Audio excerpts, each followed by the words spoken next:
Welcome to my video under title Faraid dari Prodi Perbandingan Madhab semester 5. Perkenalkan, nama saya Tati Nur Imamah, biasa dipanggil Emma. Enjoy for watching.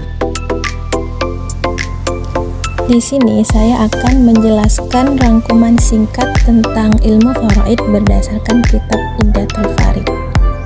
Seperti yang sudah dicantumkan pada slide yang pertama, Mabadi'ul Asyrah atau 10 dasar ilmu faraid. Nah, yang pertama di situ ada ta'rif, yang kedua had atau batasan, yang ketiga dasar, yang keempat buah hasil, yang kelima hukum, yang keenam maudhu atau yang dimaksud, yang ketujuh keutamaan, yang kedelapan kelompok pembahasan, yang kesembilan masalah, dan yang terakhir wadi atau penemu ilmu. Lanjut slide berikutnya. Yang pertama di situ ada ta'rif. Ta'rif di sini ialah definisi ilmu faraid.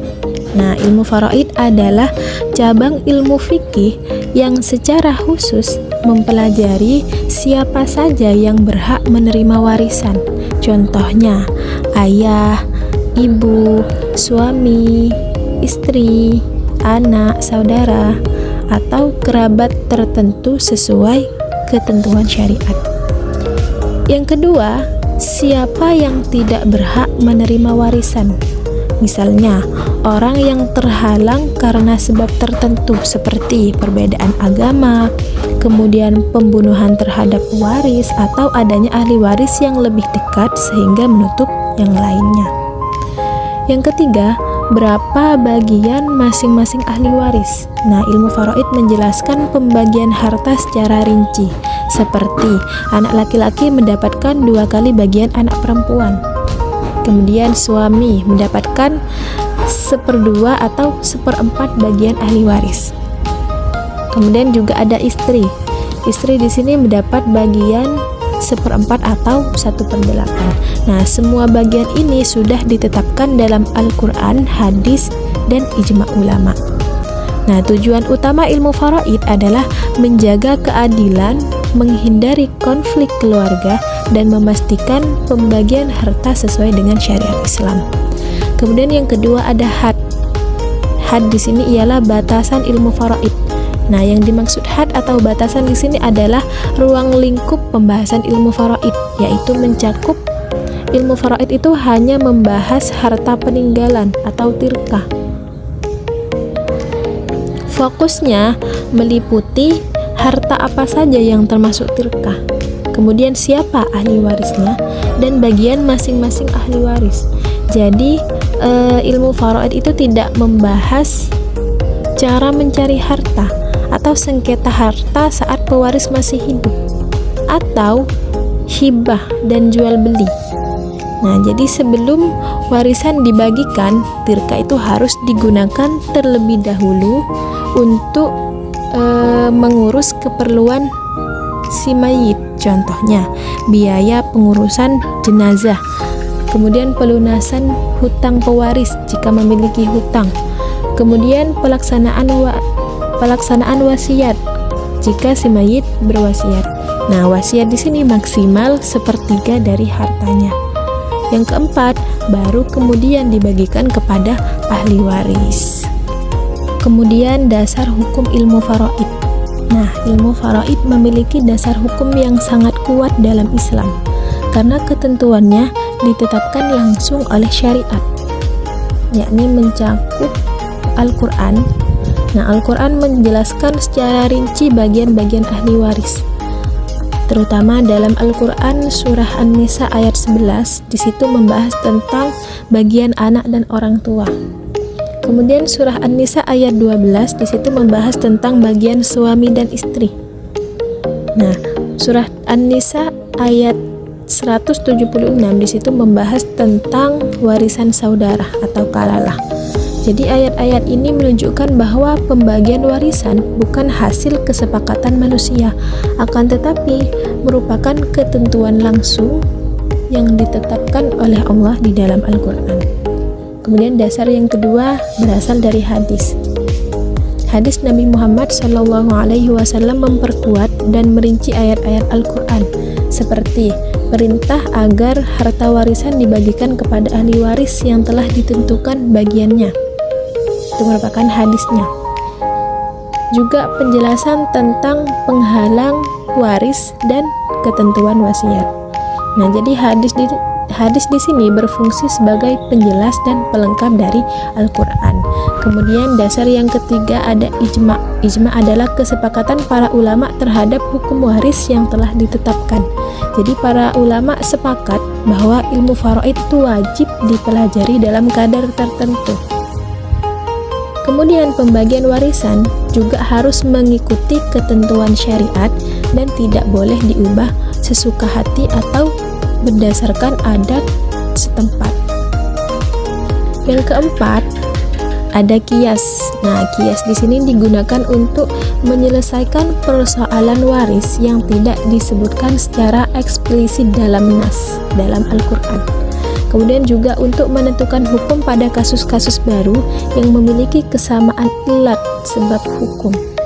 Jadi dengan kias di sini, hukum waris tetap relevan sepanjang zaman. Kemudian yang keempat, ada maksud dan tujuan. Yang mana maksud dan tujuannya adalah agar harta warisan terbagi kepada orang yang berhak sesuai ketentuan syariat. Yang mana di sini tujuan adanya ilmu faraid. Yang pertama, menjalin keadilan. Ilmu faraid memastikan setiap ahli waris memperoleh haknya sesuai ketentuan Allah tanpa kezaliman dan kecurangan. Yang kedua, menghindari perselisihan keluarga. Nah, dengan aturan yang jelas, pembagian warisan tidak berdasarkan emosi atau kekuasaan, sehingga mencegah konflik antar ahli waris. Yang ketiga, menjaga hak orang yang lemah.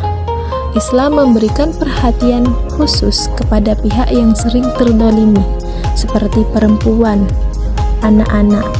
Nah, dengan menetapkan bagian yang pasti. Yang keempat, melaksanakan perintah Allah. Jadi pembagian warisan sesuai faraid merupakan bentuk ketaatan kepada Allah dan Rasul-Nya. Dan terakhir, mewujudkan ketertiban sosial. Dengan pembagian yang jelas dan adil, harta tidak menumpuk pada satu pihak dan dapat berfungsi secara sosial. Kemudian hukum mempelajari ilmu faraid. Hukumnya adalah fardu kifayah. Artinya, kewajiban ini ditanggung bersama oleh umat Islam. Jika sudah ada sebagian orang yang mempelajari dan menguasainya, maka gugurlah kewajiban dari yang lain. Namun, jika tidak ada seorang pun yang memahami ilmu faraid di suatu daerah atau komunitas, maka seluruh umat di tempat tersebut berdosa. Namun, bisa menjadi fardu ain dalam kondisi tertentu. Ilmu faraid bisa berubah menjadi fardu ain, wajib bagi setiap individu apabila tidak ada orang lain yang mampu membagi warisan sesuai syariat. Nah, itu hukumnya fardu ain untuk mempelajari ilmu faraid. Kemudian seseorang menjadi ahli waris atau wali yang harus mengurus pembagian warisan. Nah, itu juga hukumnya fardu ain bagi orang tersebut. Kemudian juga terjadi sengketa waris, semisal terjadi sengketa warisan yang hanya bisa diselesaikan dengan ilmu faraid. Nah, hal ini menunjukkan betapa penting dan urgennya ilmu faraid dalam kehidupan umat Islam. Yang keenam, ada maudu. Maudu di sini objek yang dibahas dalam ilmu faraid. Maudu adalah pokok-pokok pembahasan dalam suatu ilmu. Dalam ilmu faraid yang dibahas di antaranya bagian ahli waris. Nah, yaitu ahli waris yang memiliki bagian tertentu yang sudah ditetapkan syariat, seperti bagian 1/2, 1/4, 1/8, 2/3, 1/3 atau 1/6. Kemudian ada asobah. Asobah ialah ahli waris yang mendapatkan sisa harta setelah pembagian ashab al-furud atau mendapatkan seluruh harta jika tidak ada ashab al-furud. Contohnya di sini anak laki-laki, saudara laki-laki, dan juga paman. Kemudian ada juga rod. Rod adalah pengembalian sisa harta kepada ahli waris tertentu ketika tidak ada asabah. Nah, ketika tidak ada asabah, kemudian masih ada sisa harta setelah pembagian sisa tersebut, maka dikembalikan kepada ahli waris yang berhak sesuai ketentuannya. Kemudian ada hijab, penghalang waris, membahas siapa yang terhalang mendapatkan warisan karena adanya ahli waris yang lebih dekat. Nah, itu hijab. Masalah-masalah khusus seperti masalah kalalah, terus aul. Nah, ketika total bagian melebihi harta, itu namanya aul.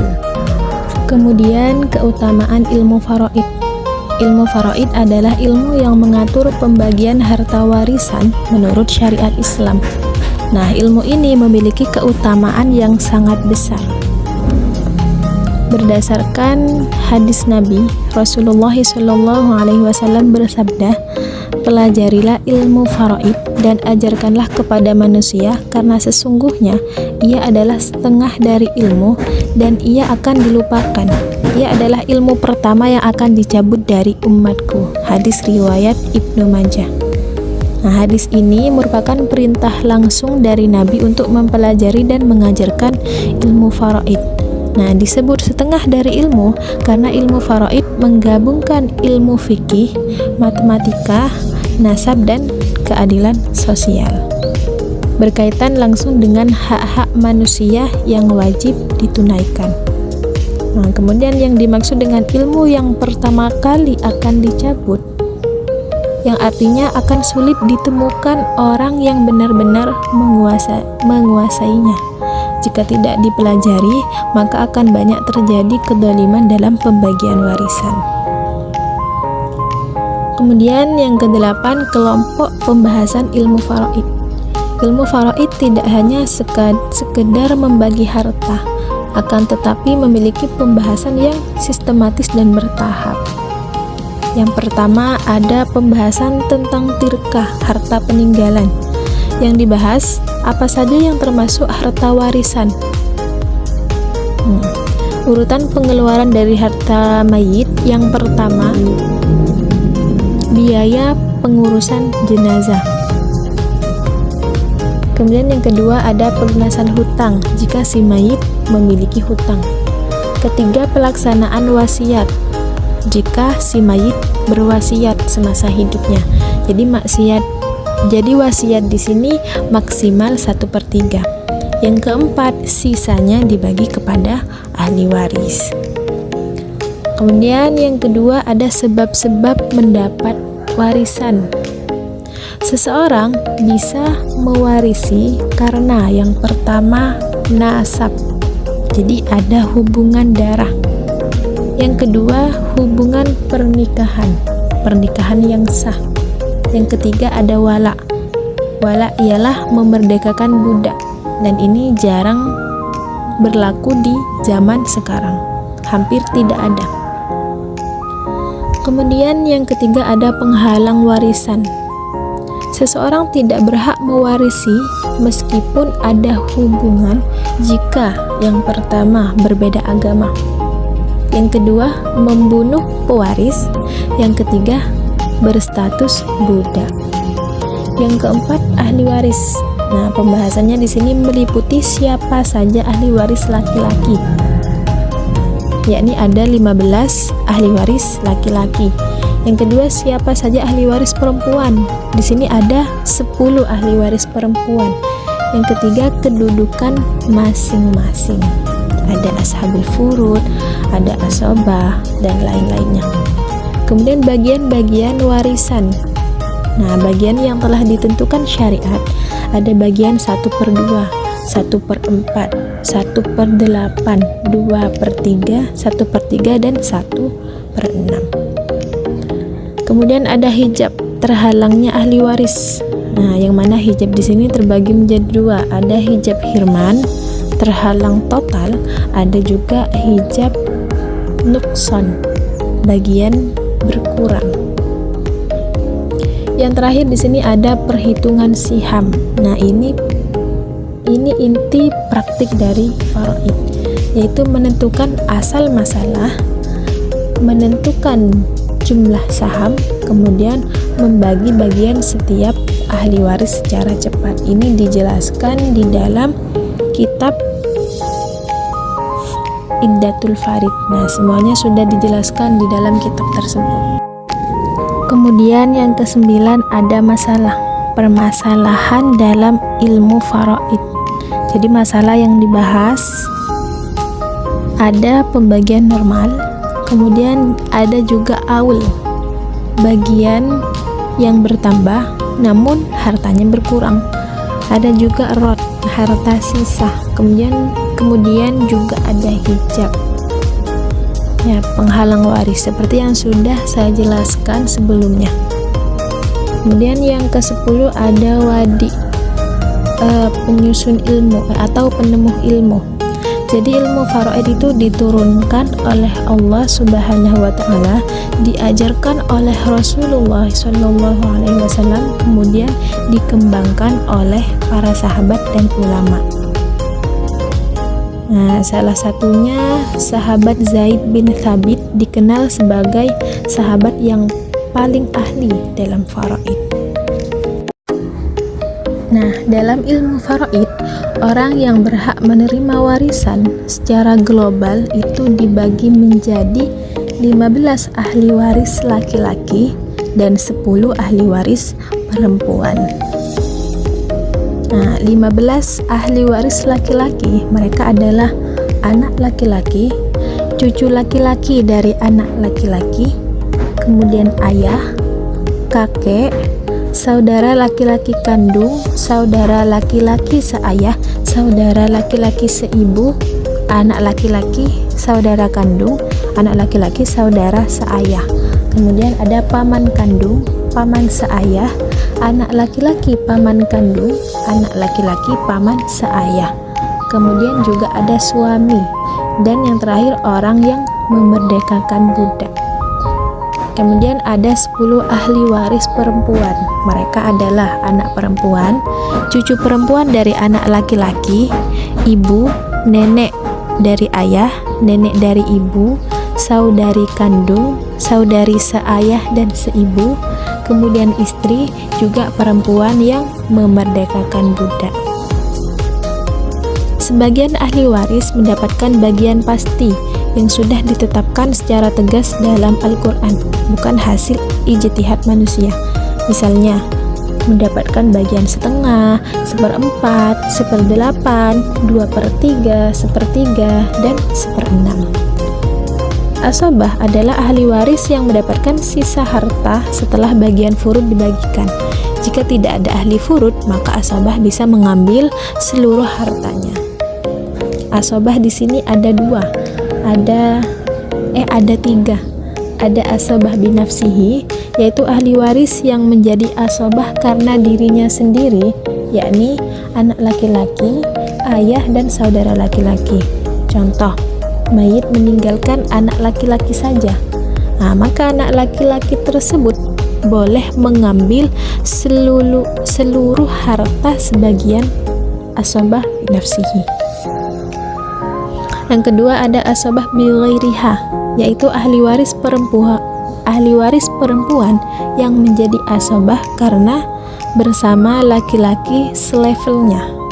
Nah, yakni anak perempuan bersama anak laki-laki atau saudara perempuan bersama saudara laki-laki. Contohnya, mayit meninggalkan 1 anak laki-laki dan 1 anak perempuan, maka dibagi 2. 1 anak laki-laki 2 bagian, anak perempuan 1 bagian. Kemudian yang ketiga ada asabah ma'al ghairiha, yaitu ahli waris perempuan yang menjadi asabah karena bersama perempuan lain.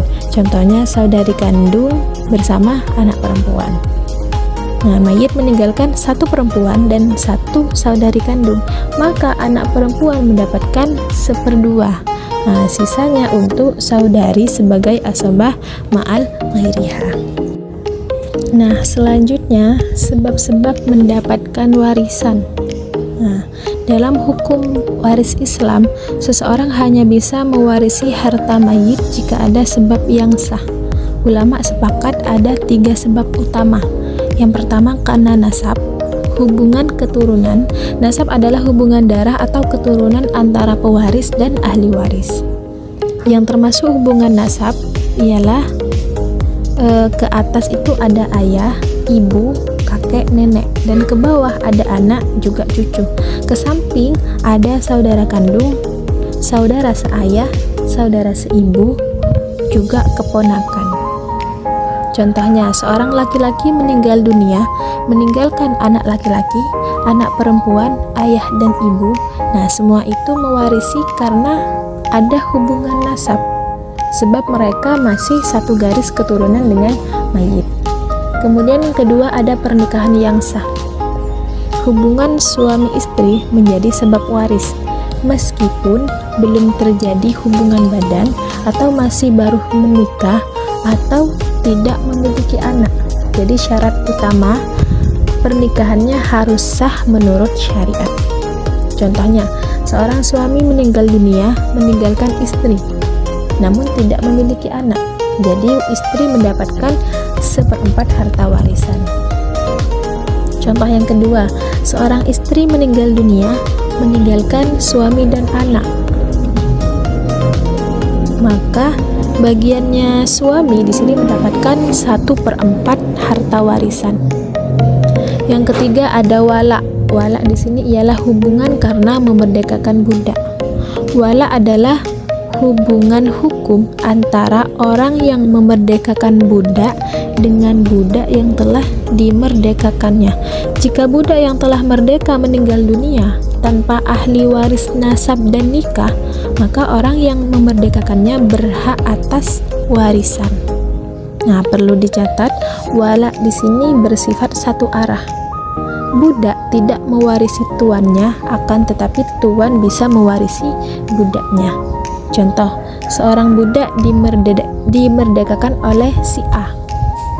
Budak tersebut wafat, tidak punya keluarga, tidak menikah. Maka si A berhak mewarisi harta budak tersebut karena ada hubungan wala. Kemudian membahas tentang penghalang. Penghalang mendapatkan warisan. Walaupun ada sebab warisan, hak waris bisa gugur jika terdapat penghalang mani. Nah, ada 3 penghalang utama. Yang pertama, perbedaan agama. Orang yang berbeda agama dengan pewaris itu tidak saling mewarisi. Nah, dalam hadis disebutkan orang muslim tidak mewarisi orang kafir. Begitupun sebaliknya, orang kafir tidak mewarisi orang muslim. Contohnya, ayahnya muslim kemudian meninggal dunia, sedangkan anaknya beragama nonis dan Islam, maka anak tersebut tidak mendapatkan warisan meskipun ada hubungan nasab, meskipun satu garis keturunan. Nah, solusinya apa? Dihibahkan. Nah, jika termasuk hibah, maka di situ nggak apa-apa. Atau diwasiatkan, boleh dihibahkan, boleh diwasiatkan. Nah, wasiat di sini maksimal 1/3 dari harta peninggalannya. Kemudian orang yang masih berstatus budak itu tidak bisa mewarisi karena tidak memiliki hak kepemilikan harta. Contohnya, seseorang wafat meninggalkan anak yang masih berstatus budak, maka anak tersebut tidak berhak mewarisi karena budak tidak memiliki harta secara mandiri. Yang ketiga, pembunuhan terhadap pewaris. Nah, ahli waris yang membunuh pewaris secara sengaja, maka ia terhalang dari warisan. Di kaidah fikihnya, barang siapa yang menyegerakan sesuatu sebelum waktunya dengan cara haram, maka ia diharamkan dari hasilnya. Contohnya, seorang anak membunuh ayahnya demi harta warisan, maka anak tersebut gugur hak warisnya sepenuhnya meskipun ia anak kandungnya. Jadi di sini diperinci apabila pembunuhannya itu sengaja, maka terhalang total warisannya. Namun jika pembunuhannya tidak sengaja, nah di sini terdapat perbedaan pendapat ulama. Mungkin cukup itu yang bisa saya jelaskan, kurang lebihnya mohon maaf. Sekian, terima kasih. Wassalamualaikum warahmatullahi wabarakatuh.